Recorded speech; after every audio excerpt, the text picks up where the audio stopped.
उस जाल से छुड़ाने वाले कोई दूसरा नहीं है। किसी ने हमको फंसाया नहीं है। फंसाया है आपको? हमको किसी ने नहीं फंसाया, हम खुद फंसे हुए हैं। चाहे तो हम जो है बंधनों को छुड़ा सकते हैं, चाहे बंधन में फंस सकते हैं। सतगुरु कबीर साहब ने कहा, जहिया जन मुक्ता हता। जब जब हम इस मानव शरीर में आते हैं तब तक हम मुक्त अवस्था में रहते हैं। इस मानव जीवन में पूर्ण तरह से हम स्वतंत्र हैं। चाहे आप अच्छा काम करें, चाहे बुरा काम करें, स्वतंत्र हैं। चाहे बंधन बना ले, चाहे बंधन को काट दे, हम स्वतंत्र हैं। और जो अन्य खाणीय के जीव है वो स्वतंत्र नहीं है, वो परतंत्र हैं। बैल को आप जो है बांध दिए हो, पानी पिलाओगे तब पिएगा, चारा दोगे तब खाएगा। लेकिन मनुष्य स्वतंत्र है पूर्ण रूप से कल्याण करने में। लेकिन आदमी को जो जीवन मिला है, किस लिए मिला है? केवल खाने पीने के लिए, खाने पीने और भोगों को भोगने के लिए, इसके लिए नहीं। ये सब काम तो पशु पक्षी भी कर लेते हैं। जितने भी खाने के जीव है, सारे जीव तो यही काम कर रहे हैं और हम भी वही काम कर रहे हैं। तो हमारे और उसमें कोई अंतर दिखाई देता है? देता है क्या भाई? नहीं दिखाई देता है। लेकिन ये मनुष्य जीवन जो है विवेकशील प्राणी है, इसे सर्वश्रेष्ठ है। ये जीवन बंधन को काटने के लिए है, बंधन बनाने के लिए नहीं है। जितना जितना आप जो है फंसते जाओगे, उतने उतने बंधन बनते चला जाएगा। और जितना जितना आप जो है विवेक को जगाते जाओगे, उतना उतना बंधन से आप मुक्त होते चले जाओगे। एक मकड़ी होता है, आप लोग क्या कहते हो मकड़ी को? करोड़ियो है ना, करोड़ियो। वो खुद जाल बनाता है, अपना ही जाल तैयार करता है और उसी में फंस जाता है और फंस करके उसी में मर जाता है। उसी प्रकार से आदमी भी दिखाई देता है, अपना ही खुद। पहले आदमी कितना स्वतंत्र रहता है, लेकिन बाद में उसी में उलझ जाता है। सबसे ज्यादा सुख कौन से अवस्था में दिखाई देता है? बचपन में आदमी ज्यादा सुखी होता है कि जवानी में कि बुढ़ापा में? बाबा बताओ, सुख है? बुढ़ापे में सुख मिलता है। जब आदमी को कहो तो क्या कहता है? आदमी को कहा जाए कि बाबा, जब जवानी रहता है ना तो कहता है कि जो है अब भक्ति करो कहो, तो क्या कहता है? वो तो बुढ़ापे की चीज है कहता है। अब बूढ़ा हो जाने पर कहता है कि क्या भक्ति कर पाओगे साहब, इसे कहते हैं। भक्ति करने का उम्र तो चला गया कहता है, मतलब व्यर्थ में ही चला जाता है। सबसे ज्यादा सुखी को कौन सा अवस्था में होता है, बता पाएंगे? बुढ़ापा में, जवानी में या बालक अवस्था में? हैं? बालक में ना। क्यों? जवानी में नहीं लगता? जवानी में लगता है। जवानी में तो चिंता रहती है ना, बच्चों को पढ़ाना है, आम करना है, काम करना है, हैं? सबसे ज्यादा सुखी आदमी रहता है बचपना में। कोई चिंता है? कोई चिंता नहीं है ना? और तहसीलदार बाबू को पूछो, चिंता है कि नहीं? हाँ, अब इनको कोई चिंता नहीं। हाँ, बस इसको खाना है, सोना है, स्कूल जाना है, बस यही काम है। तो सबसे ज़्यादा आदमी सुखी रहता है बचपना में।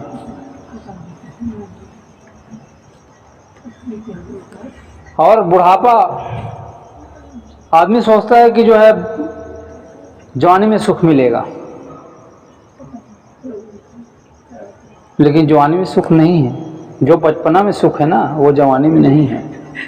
इसलिए जो बड़े हो जाते हैं, जो जवान हो जाते हैं, बूढ़े हो जाते हैं, वो ज़्यादा समय जो है बच्चों के पास बिताना चाहते हैं, क्योंकि उसका मन जो है निर्मल होता है, इसलिए उनके पास बिताना चाहते हैं। और परमात्मा को कब पाया जा सकता है?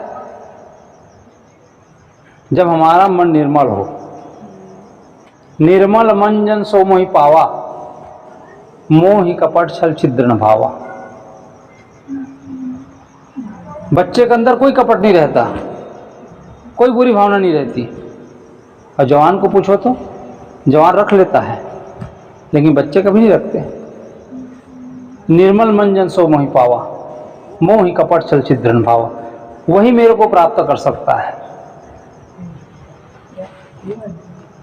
तो बंधन दूसरे ने नहीं बनाया, बंधन हमने ही तैयार किया, और हम ही उसी में उलझ उलझ करके मर जाते हैं। हम हर रोज जो है एक बंधन बांधे अपने कलाई में। 365 दिन में कितना हो जाएगा?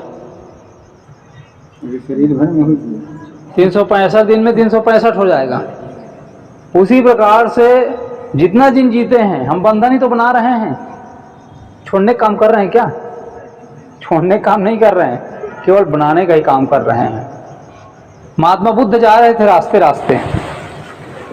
महात्मा बुद्ध का शिष्य था आनंद, जो हमेशा उसके अंग संग रहते थे। महात्मा बुद्ध ने प्रश्न किया, एक कपड़ा को दिखाते हुए पूछा, आनंद ये क्या चीज है? उसने कहा, भगवान ये एक रुमाल है। थोड़ा दूर आगे बढ़े, फिर पूछे, आनंद ये क्या चीज है? रुमाल में बहुत सारे गांठ लगा दिए थे।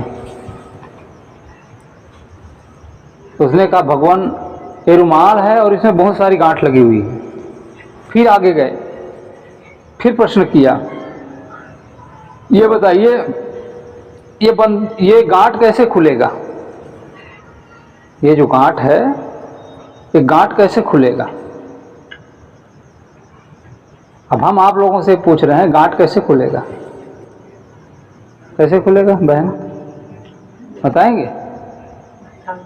कैसे खुलेगा? सीधा खोलने से खुलेगा? कैसे करना पड़ेगा? उल्टा करना पड़ेगा। खोलना है, गांठ लगाना तो सीधा करना पड़ता है, और खोलना है तो उल्टा करना पड़ेगा। इसलिए कहते उल्टा का उल्टा सीधा होता है। आप यहाँ से लिमड़ी जाती हो, ठीक है ना? लिमड़ी जाते हो तो लिमड़ी से फिर आना पड़ता है कि नहीं पड़ता? फिर वापस आना पड़ता है। कहाँ आना पड़ता? अपने घर में आना पड़ता है। शांति कहाँ मिलती है? शांति अपने घर में मिलती है, बाहर नहीं मिलेगी, अपने घर में मिलती है। तो उल्टा का उल्टा सीधा होता है। जब गांठ लगाना है तो सीधा करना पड़ता है, खोलना है तो उलटना पड़ता है, तब जो खुलती है गांठें। लेकिन हम जो है बंधन पर बंधन बनाते चले जाते हैं, खोलने का नियम नहीं जानते, इसलिए हमारे जीवन में दुख बना का बना रह जाता है। तो सदगुरु कबीर साहब कहते हैं, आप ही जाल बनाए के आप फंसे मतिमंद।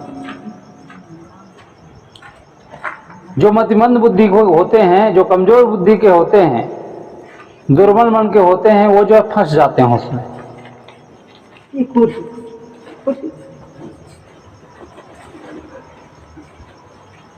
जिस प्रकार से कटहल, कटहल जानते हो? कटहल, कटहल की सब्जी खाते हो? फनस, फनस नहीं खाते? फनस पूरे भारत में खाते, आप लोग नहीं खाते हो?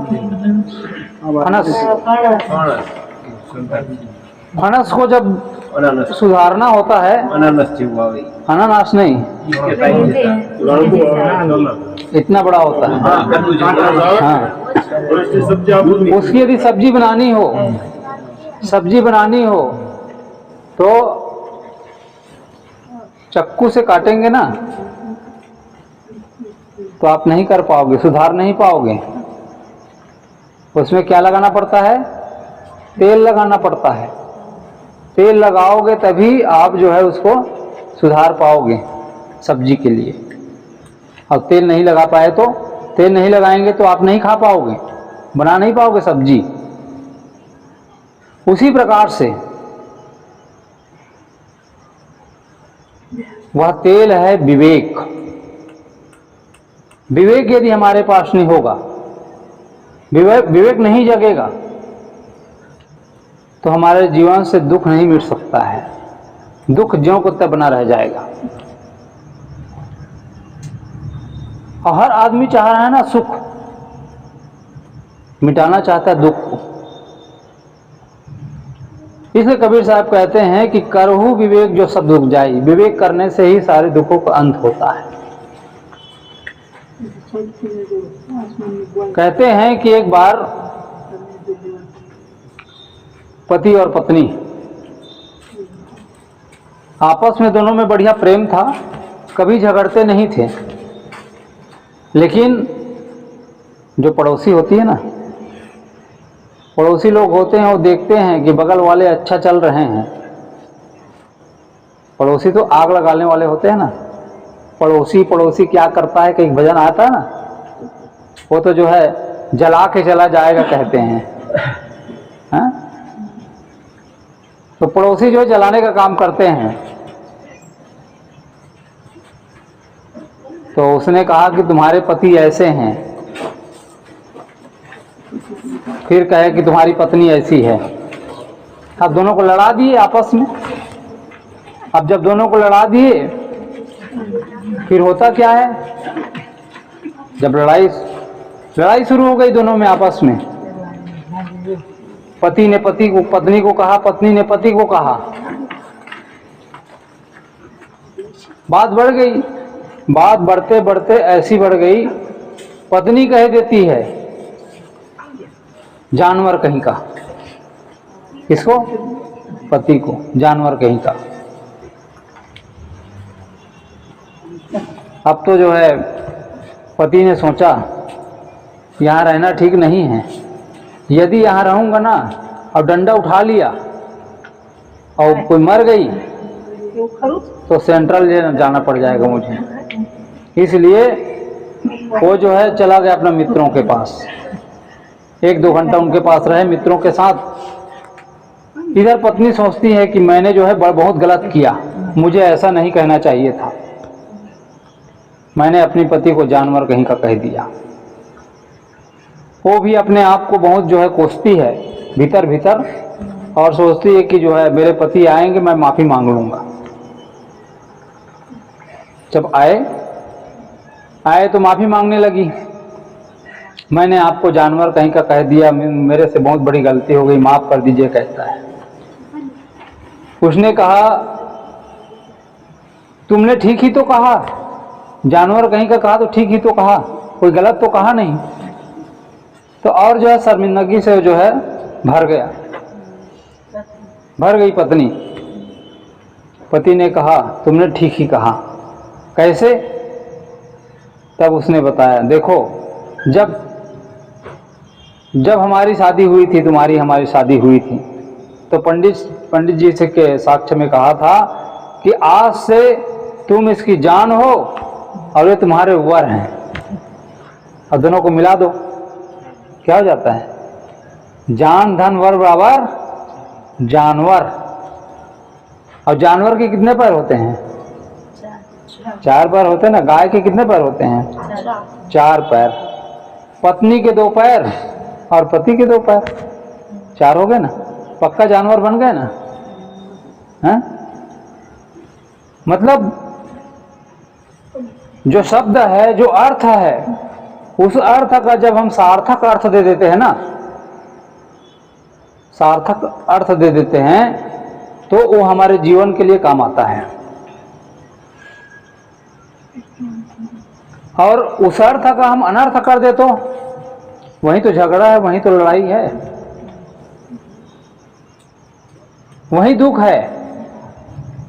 और सार्थक अर्थ दे देते हैं तो हमारे जीवन के लिए उपयोगी हो जाता है, समझ बढ़ जाती है। समझ बढ़ने से सत्संग से क्या मिलता है? क्या मिलता है सत्संग से? सत्संग से समझ।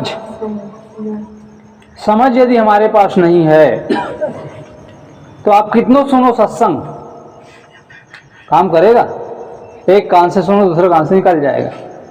समझ जब तक नहीं आएगा तब तक जीवन में परिवर्तन नहीं होगा। महात्मा बुद्ध ने उंगली माल से कहा, रुक जाओ। किसने कहा? उंगली माल से। उंगली माल से। मैं तो रुक गया, तुम कब रुकोगे? उसने कहा, ए जाने वाले रुक जाओ, कहते हैं उंगली माल। उसने कहा, मैं तो रुक गया, तुम कब रुकोगे? इतने में ही जो है वो घबरा गया, समझ आने लग गई उसको। सत्संग के लिए कुछ ज्यादा समय नहीं चाहिए, 2 मिनट काफी है। समझ पैदा करने के लिए थोड़ा समय काफी है। समझ यदि आ गए ना, जैसे गणित का सूत्र होता है, गणित के सूत्र को समझ गया तो पूरे गणित को हल किया जा सकता है। उसी प्रकार जीवन के सूत्र को समझ गया तो आदमी जो है कितनों घोर शराबी हो, एकदम दुर्व्यसनी हो, यदि उसको समझ आ गया तो पल भर में छूट जाएगा, वो 1 सेकंड नहीं लगेगा उसको। ऐसे कई उदाहरण है, वाल्मीकि का उदाहरण है, उंगली माल का उदाहरण है। तो जब आदमी के अंदर समझ आती है ना, और समझ कैसी चीज है? समझ एक जो है एक शीशे की तरह है, एक कांच की तरह। एक कांच का लेंस होता है, वह कांच का लेंस कागज को भी जला देता है। देखे को नहीं देखे? सूर्य जो है अनादिकाल से उग रहा है, लेकिन आज तक एक तिनका को जला पाया है? कहीं पेपर में सुना हो कि डायरेक्ट सूर्य के प्रकाश से आग लग गई, किसी गांव में लिमड़ी में आग लग गई करके सुने हो? हमने तो नहीं सुना है। कि जो है कि मोबाइल में, यूट्यूब में आता है क्या? मजाक में भी नहीं सुने होंगे, टीवी में, किसी में भी नहीं। क्यों? डायरेक्ट क्यों नहीं जलता है? डायरेक्ट इसलिए नहीं जलता है कि उनका जो प्रकाश है वो चारों तरफ फैला हुआ है। चारों तरफ फैलने के वजह से आग नहीं लगता। लेकिन एक लेंस को जब सामने दिखा दिया जाता है सूर्य की ओर, और नीचे कागज रख दिया जाता है, तो जल जाता है। क्यों? क्योंकि उनका प्रकाश डायरेक्ट आता है, संग्रहित हो जाता है। उसी प्रकार से जब सत्संग की बातों को हम गौर से सुनते हैं तो हमारे अंदर समझ पैदा हो जाती है। अब जब समझ पैदा हो जाती है तो ज्योति जल जाती है। इसलिए कहा, ज्योति से ज्योति जगाते चलो, प्रेम की गंगा बहाते चलो। ज्योति से ज्योति जगाते चलो, प्रेम की गंगा बहाते चलो। राह में आए जो दीन दुखी, सबको गले से लगाते चलो। प्रेम की गंगा बहाते चलो, प्रेम की गंगा बहाते चलो। तो सदगुरु कबीर साहब कहते हैं ये जो बंधन है, इस बंधन को हमने बनाया, बंधन कोई दूसरा ने नहीं बनाया। और छूटेगा कैसे बंधन? जिस प्रकार से बताया महात्मा बुद्ध अपने शिष्य को, आनंद को, जिस प्रकार से हमने बंधन बनाया है उसके जस्ट विपरीत चलेंगे तभी बंधन छूटेगा।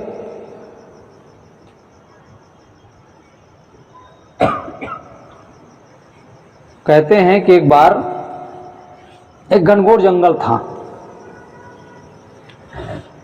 घनघोर जंगल था, बहुत सारे पक्षी आए उड़ते उड़ते, बहुत सारे पक्षी, और उड़ करके एक स्थान पर बैठ गए। जब बैठे तो एक पेड़ के नीचे बहुत सारा दाना बिखरा हुआ था, बहुत सारा दाना। पक्षियों ने देखा, खुश हो गए और सारे पक्षी खाने के लिए ललायित हो गए। उसमें एक बूढ़ा पक्षी था। उस बूढ़े पक्षी ने कहा, पहले जान लो, समझ लो, उसके बाद खाना। लेकिन कहाँ मानने वाले। उसी प्रकार से जो नवयुवक लोग हैं ना, नवयुवक लोग मानने वाले नहीं हैं। उसको बताया जाता है कि बेटा गलत संगत में मत जाओ, ये बुरी चीज है, गलत लोगों के साथ कभी नहीं घूमने का। गलत व्यक्ति के साथ घूमते हैं तो जो है तंबाकू खाना सीख जाता है, पड़की खाना सीख जाता है, शराब पीना सीख जाता है। क्योंकि बड़े जो बुजुर्ग होते हैं उसके पास अनुभव होता है, वो पूरा जीवन को जिया है। और जो नवयुवक होता है वो क्या कहता है, ये बुढ़ा, ये तो बुढ़ा हो गया है, दिमाग इसका सठिया गया है, पागल हो गया है, इसकी बात नहीं सुनने का कहता है। यही होता है ना। लेकिन जब बुरी संगत में फंस जाता है बुरी तरह से, वहां से निकलना चाहता है,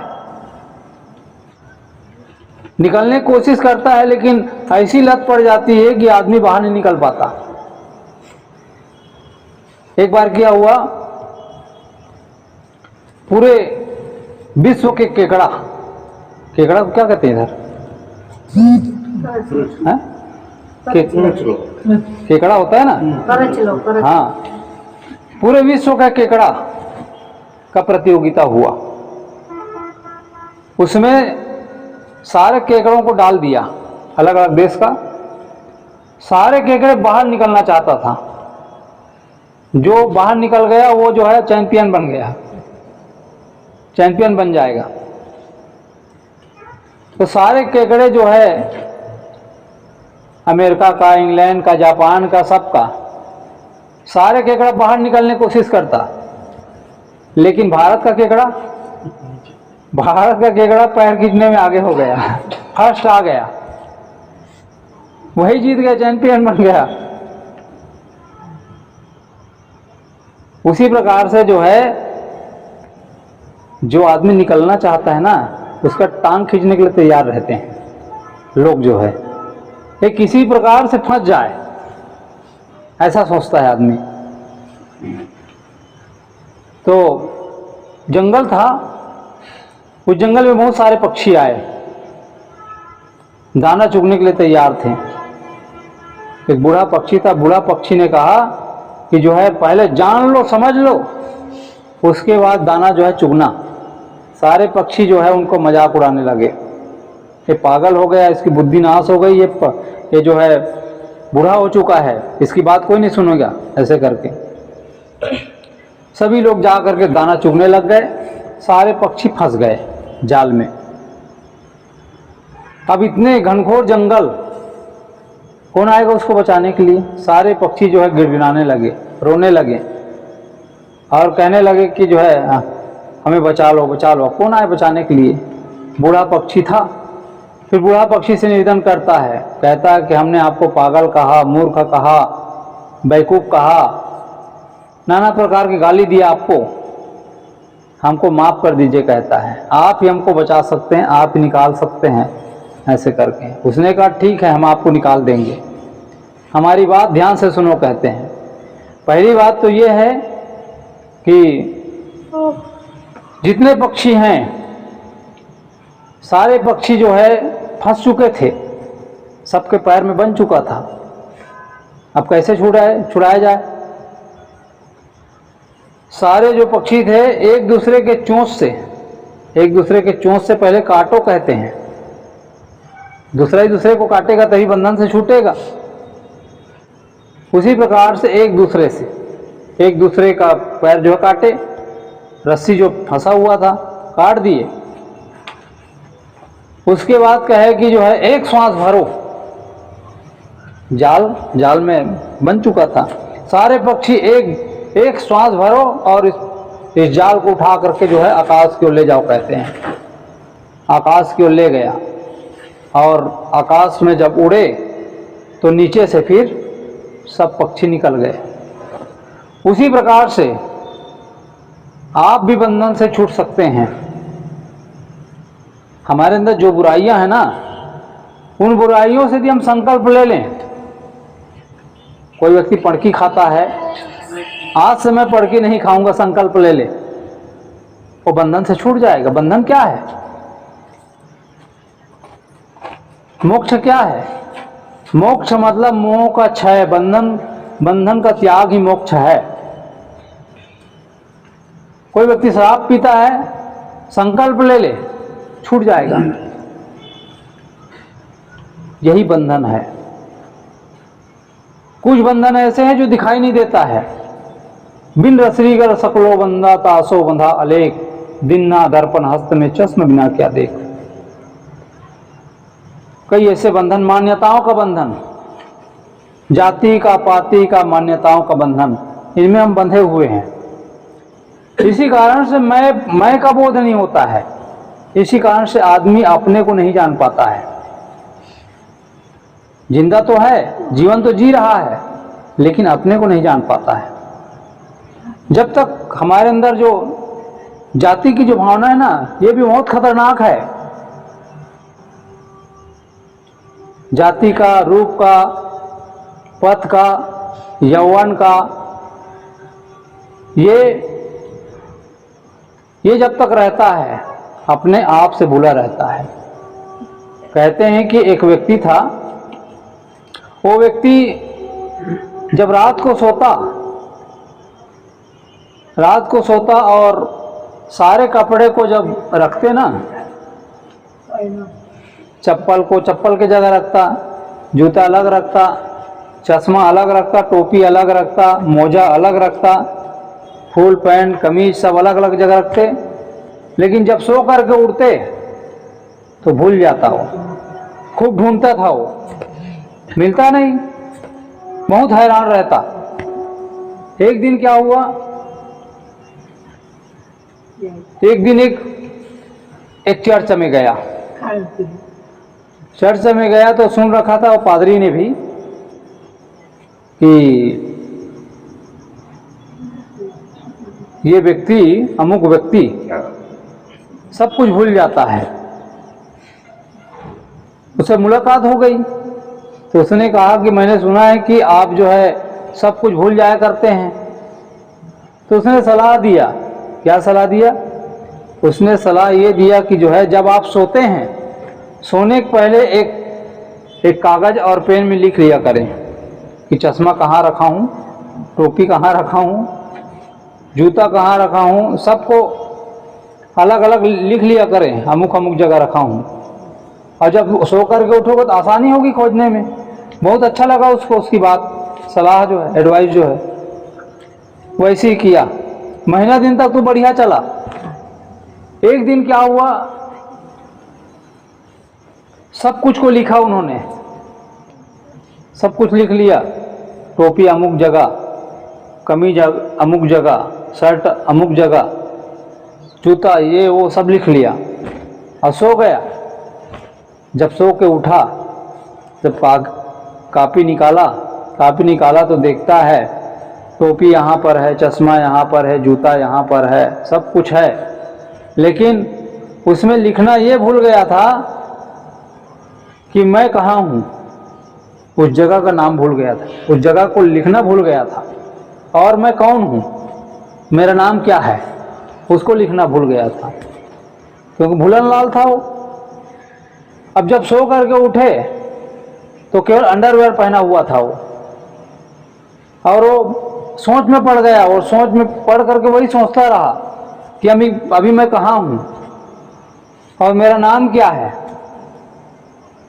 निकलते निकलते जो है घूमते घूमते निकल गया दूसरी जगह, और जाते जाते पहुंच गया चर्च में। चर्च में पहुंचा तो पादरी खड़ा हुआ था। पादरी ने पूछा, पादरी भी हैरान हो गए, देखे पादरी भी पहचान नहीं पाया। आदमी अभी हम जो इस कपड़े में हैं, अचानक कोई खुला में रहेंगे तो कौन जानेगा दूसरा जगह। वैसे ही पादरी जो है उसको पहचान नहीं पाया। पादरी ने पूछा कि आप कौन, कहाँ से आए हैं, ऐसे कहे। यही बात पूछने के लिए तो मैं आपके पास में आया हूं, कहे मैं कौन हूं यही मैं नहीं जानता हूं, मेरा नाम क्या है यही नहीं जानता हूं, वही पूछने के लिए मैं आपके पास आया हूं, कहते हैं। तो आदमी जो है किस नाते जानता है, कोई पद के नाम से जान रहा है, कोई रूप के नाम से जानता है, कोई जाति से जान रहा है, कोई और कुछ से जानता है। तो जब तक जो है ये रहेगा तब तक मैं का बोध नहीं होगा। जब तक ये मिटेगा नहीं ना, तब तक अध्यात्म की ओर, अंतर यात्रा की ओर, आत्मा की ओर हम लौट नहीं सकते हैं। तो आप ही जाल बनाए कि आप फंसे मतिमंद। हम जीवन तो जीते हैं लेकिन अपने को भूले रहते हैं। जिसको जानना चाहिए उसको नहीं जान पाते, और जिसको नहीं जानना चाहिए उसकी हमको याद रहती है हमेशा। तो आप ही जाल बनाए कि आप फंसे मतिमंद। उस पक्षी की तरह, पक्षी जो फंस जाता है जाल में, लेकिन उस जाल से कब निकला जा सकता है? उस जाल से तब निकला जा सकता है जब हम जो है एक श्वास भरेंगे, संकल्प लेंगे। संकल्प जब तक आदमी नहीं लेता है तब तक उस बंधन से मुक्ति नहीं प्राप्त कर सकता। तो आप ही जाल बनाए कि आप फंसे मतिमंद। कहाँ रोग, कहाँ औषध, कैसे मिले आनंद? आनंद कैसे मिलेगा? जब तक जीवन में विवेक नहीं जगेगा, समझ पैदा नहीं होगा, तब तक आप जो है बंधन से आप छूट नहीं पाओगे। कहते हैं कि पंचतंत्र की कहानी आपने सुना होगा कि एक बंदर था और एक बंदर था और एक मगरमच्छ। मगरमच्छ पानी में रहता है और उसके किनारे में, तालाब के किनारे में एक पेड़ था। किसका? जामुन का। जामुन खाता मस्त रहता। एक दिन अचानक मगरमच्छ वहीं पर आ गया। बंदर ने उसको जो है जामुन खिला दिया। दोनों में दोस्ती हो गई, गहरी दोस्ती। अब जब गहरी दोस्ती हुई, दोस्ती हो गई तो एक ने कहा बंदर फल खिला देता और वो जो है तालाब में सैर करा देता। वो दोनों में एकदम गजब की दोस्ती हो गई। अब ऐसे ही चलता रहा सिलसिलावार। एक दिन क्या हुआ, उनकी जो पत्नी थी, किसके? मगरमच्छ की पत्नी, वो गर्भ में थी। मगरमच्छ की पत्नी कहती है, पहले मगरमच्छ ने कहा कि मेरा एक मित्र है, वो जो है मुझे मीठा मीठा फल खिलाते हैं। तो उसके मुंह में पानी आ गया। उसने कहा जब तुम्हारे मित्र जो है तुमको फल खिलाते हैं बहुत मीठे मीठे, जब फल इतना मीठा होगा, जब फल इतना मीठा रहता है तो उनका जो कलेजा है कितना मीठा होगा। मुझे वो चाहिए कहता है, मैं वो खाना चाहती हूँ। उसने कहा नहीं नहीं, मैं अपने मित्र को धोखा नहीं दे सकता। उसने कहा तुम यदि नहीं उनको पकड़ के नहीं लाओगे तो मैं आत्महत्या करके मर जाऊंगी, कहती है। 3 प्रकार का वो होता है हट, बाल हट, त्रिया हट और राज हट। त्रिया हट के बारे में आपने सुना होगा, सुने कि नहीं, रामायण में कैकई जी हैं इतना हट की कि जो है राम का वनवास कर दिया, भरत की राजगद्दी हो। तो ये त्रिया हट है। राज हट, राजा यदि हट कर देना तो भी क्या से क्या नहीं कर देगा। मोदी ने कह दिया ना, मोदी ने कह दिया कि स्वच्छ भारत स्वच्छ भारत हो गया कि नहीं हो गया। तो उसी प्रकार से एक होता है साधु हट। साधु हट कर दे कि जो है हाथ ऐसे कर दे, 12 साल तक ऐसे रखाऊंगा, हाथ सूख जाता है ना। तो त्रिया हट। उसी प्रकार से जो है मगरमच्छ की पत्नी हट कर देती है। अब तो जो है हट के सामने जो विवश हो जाता है पुरुष। महिला कह दे कि मुझे सोना चांदी चाहिए तो यही चाहिए है? तो उसी प्रकार से हट कर दिए। अंत में जो है उस मगरमच्छ जब जामुन खाने के लिए गए तो जामुन खा लिए, उसके पीठ पर चढ़ गए मगरमच्छ के। जब सैर करने लगे, बीच तालाब के भीतर आए तो जो है हिलाने लगे शरीर को, उलट पुलट करने लगे। बंदर ने कहा मैं मर जाऊंगा मित्र, तुम कैसे कर रहे हो। तब उसने बताया अपनी राम कहानी, मेरी जो पत्नी है वो तुम्हारे कलेजा खाना चाहते हैं। क्यों खाना चाहते हैं बताया। बंदर तो चालाक था। बंदर ने कहा तुमको पहले बताना चाहिए था। अरे कलेजा को मैं परसों ही पेड़ में टांग दिया है, सो गीला हो गया था, गीला हो गया था, उसको मैं परसों ही पेड़ में उसको निकाल करके रख दिया हूं। पहले बताया होता तो मैं निकाल के दे दिया होता। उसने कहा चलो वापस लाए किनारे, छलांग मार करके पेड़ में चढ़ गए बंदर। उसने कहा मूर्ख कहीं का मूर्ख कहीं का, कलेजा कहीं शरीर से बाहर होता है। कलेजा तो जो है शरीर के अंदर ही होता है ना, और वो निकल जाए कलेजा तो आदमी जिंदा रहेगा, मर जाएगा। उसके अंदर विवेक नहीं था, लेकिन बंदर के अंदर विवेक था। तो जो व्यक्ति के अंदर विवेक होता है ना, विवेकशील व्यक्ति ही दुखों से पार जाता है, नहीं तो फंस जाता हो। तो विवेक चाहिए, जीवन में शांति चाहिए, सुख चाहिए, समझ चाहिए। समझ से ही व्यक्ति सुखी होता है।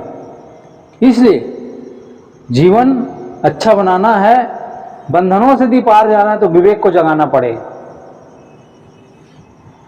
तो सद्गुरु कबीर साहब कहते हैं कि कहाँ रोग कहाँ औषध, कैसे मिले आनंद। रोग कहीं और हो, दवाई कहीं और लगाया जाए तो मिटेगा? नहीं मिटेगा। दवाई अलग होगा, रोग अलग होगा तो मिटेगा नहीं। रोग यदि हमारे शरीर में हो जाए तो उसके लिए क्या चाहिए? दवाई चाहिए। दवाई को इंग्लिश में क्या कहते हैं? मेडिसिन। समस्त रोगों का इलाज मेडिसिन है। शरीर में जो भी रोग हो जाए उसको मिटाना है तो उसके लिए दवाई चाहिए, मेडिसिन चाहिए। लेकिन मानसिक रोग हो जाए तो, मन में रोग हो जाए तो उसके लिए क्या चाहिए? मन में यदि रोग हो गया, अशांति आ गई जीवन में, तो उसके लिए ध्यान चाहिए। और ध्यान को क्या कहते हैं इंग्लिश में जी? मेडिटेशन कहते हैं। मेडिसिन और मेडिटेशन दोनों कैसा लग रहा है? जुड़वा भाई जैसा नहीं लग रहा है? लग रहा है ना, जुड़वा भाई। मेडिसिन और मेडिटेशन दोनों जुड़वा भाई, काम दोनों एक ही करता है। एक जो है मानसिक रोगों को मिटाता है और दूसरा शारीरिक रोगों को मिटाता है। तो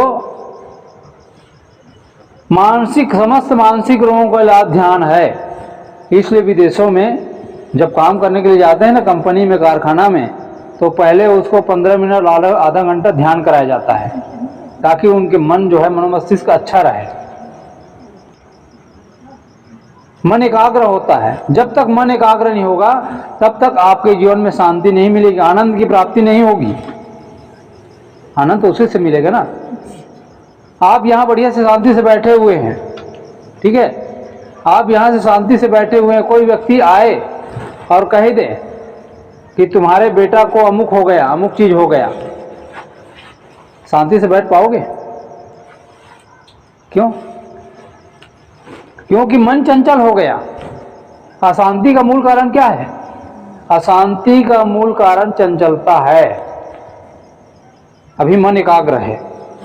जब मन एकाग्र होता है तब आनंद की प्राप्ति होती है, और जब मन में चंचलता पैदा हो जाए, तो मन चंचल हो जाए तो आप यहाँ स्थिरता से बैठ नहीं पाएंगे, मन चारों दिशा में घूमने लग जाएगा, है ना? तो आनंद नहीं मिलेगा। कहाँ रोग, कहाँ रोग, कहाँ औसत? रोग कहीं और है, औसत कहीं और लगाया जा रहा है, शांति कैसे मिलेगी? दुख कहाँ है? दुख कहाँ है? मन में। लेकिन आदमी सुख कहाँ खोजता है? आदमी सुख खोजता है पूजा पाठ में। मिलेगा? पूजा पाठ में, हवन तर्पण में आदमी सुख खोजता है, दुख मिट जाए करके। लेकिन रोग कहाँ है? रोग तो हमारे भीतर है। रोग कैसे मिट जाएगा? बाहर से मिटेगा? बाहर से नहीं मिटेगा। वो रोग किससे मिटेगा? वो रोग जो है ध्यान से ही मिट सकता है, मन जब स्थिर होगा तब। तो कहाँ रोग, कहाँ औषध, कैसे मिले आनंद? आनंद नहीं मिलेगा। जिस प्रकार से एक पक्षी है, एक पक्षी को एक शिकारी ने पकड़ लिया और वो पक्षी जाल तोड़ करके भाग गया। पक्षी उसको खूब दौड़ाया, शिकारी ने खूब दौड़ाया, दौड़ते दौड़ते दौड़ते दौड़ते एक पेड़ में, जो पक्षी पेड़ को काट करके जो बनाते उसको क्या कहते हैं? खोडर। आप लोग क्या कहते हैं? बीच में जो पक्षी चोंच से मार मार के बनाते हैं, हाँ, उसके अंदर आके घुस गया पक्षी। अब शिकारी आया और देखा पक्षी जो है पेड़ के भीतर चला गया है, अब वो पेड़ को काट डाले, मर जाए करके। मरेगा? नहीं मरेगा। रोग कहीं और है, रोग कहीं और है, औसत कुछ और लगाए तो कैसे होगा? रोग मिटेगा? रोग मिटेगा नहीं, वो तो अंदर में सुरक्षित है ना। उसी प्रकार से हमारे अंदर काम, क्रोध, लोभ, मोह ये पल रहा है, और हम चाहते हैं कि बाहर से पूजा पाठ कर लें और शांति मिल जाए। तो मिले? नहीं मिले। तो इसलिए कहते हैं कहाँ रोग, कहाँ औषध, कैसे मिले आनंद? आनंद नहीं मिल पाएगा। तो आनंद कब मिलेगा? जब बंधन से हम छूटेंगे। बंधन ही मूल कारण है। बंधन से छूट जाएंगे तो हमारा जीवन पवित्र हो जाएगा। तो सदगुरु कबीर साहब कहते हैं कि कहाँ रोग, कहाँ औषध, कैसे मिले आनंद? तो आनंद की प्राप्ति हमको नहीं हो पाएगी। इसलिए आइए एक भजन, उसके बाद साहब कुछ अपना विचार देंगे। बोलिए सदगुरुदेव की जय। जीवन कैसे जीना, इसके संबंध में एक भजन है बढ़िया सा।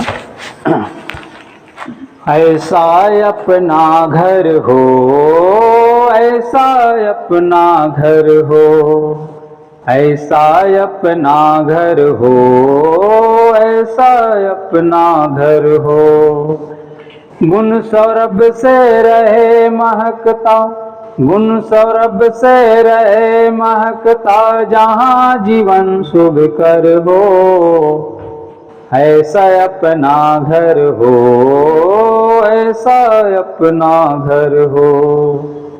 कथनी करनी रही एक सी नहीं समय अंतर हो, ऐसा अपना घर हो, ऐसा अपना घर हो।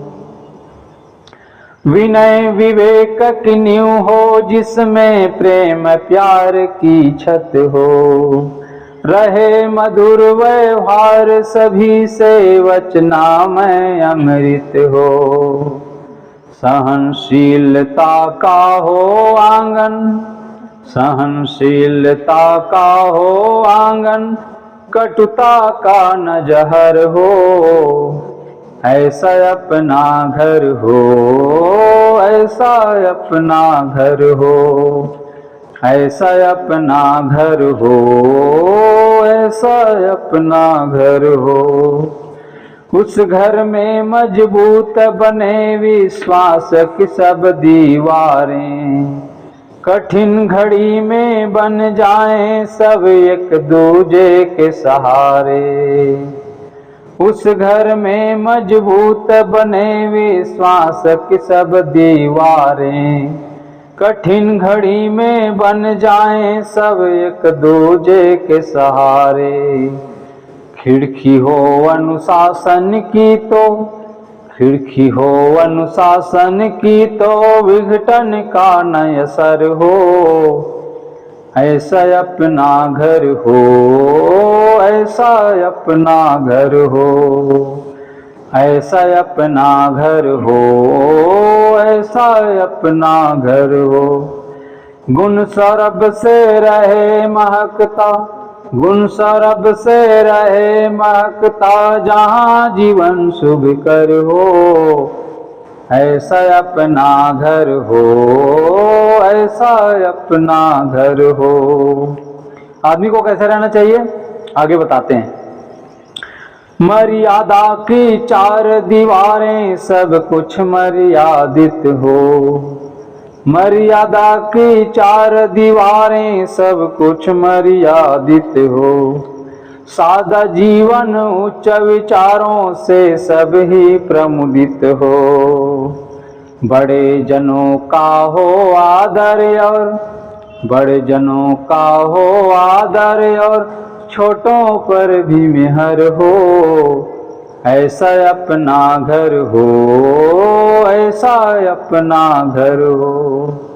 गुण सौरभ से रहे महकता जहाँ जीवन शुभ कर हो, ऐसा अपना घर हो, ऐसा अपना घर हो।